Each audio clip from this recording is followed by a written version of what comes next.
Americans built the modern world. Think for a second of any major invention, medical breakthrough, scientific discovery, or feat of human ingenuity over the past century. More likely than not, it had American fingerprints on it. When we talk about American greatness, we tend to talk about things like the Constitution or the Federalist Papers or our system of self-government. But our country has been shaped by something deeper, a creative boldness that has distinguished our people from the very beginning. America was shaped by a striving, restless, Faustian spirit that drove our pilgrims to the New World, our explorers to the Western frontier, and our astronauts to the moon.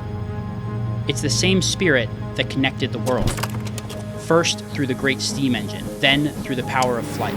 It's what gave birth to the telephone, the internet, skyscrapers, modern electricity, and the industrial assembly line. It raised up great cities, it defeated empires, and rebuilt them in its own image. It tamed the wilderness of a new continent, and it shaped towering, larger-than-life heroes. George Washington, Alexander Hamilton, Henry Ford, Andrew Carnegie, the men whose names are etched in our history. It was here, in our country, that Western civilization achieved its destiny. America was not just a country that built things.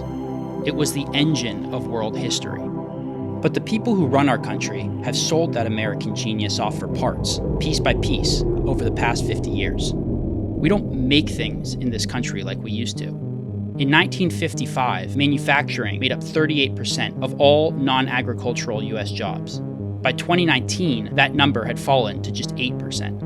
We've offshored the middle-class jobs that used to be the backbone of our economy to the third world. And we now depend on hostile nations like China for many of our basic necessities. We no longer have the ability to build many of the things that we invented. They call this financialization, the process by which the financial sector, banks, private equity firms, hedge funds, and so on, takes control of a growing share of the economy and transforms American companies and trades into abstract widgets, numbers on a quarterly earnings sheet. It's turning us into a nation of paper pushers. This has made a small number of people fabulously rich. Wall Street bankers, hedge fund tycoons, and consultants at companies like McKinsey have made trillions from melting down brick-and-mortar businesses, shipping the jobs off to China, and consolidating whatever's left into multinational corporate conglomerates. But it is hollowing out our country. This was a choice. It still is. We do not need to continue down this road. It doesn't have to be this way. We can have the America we knew, but we need leaders who are courageous enough to fight for it again.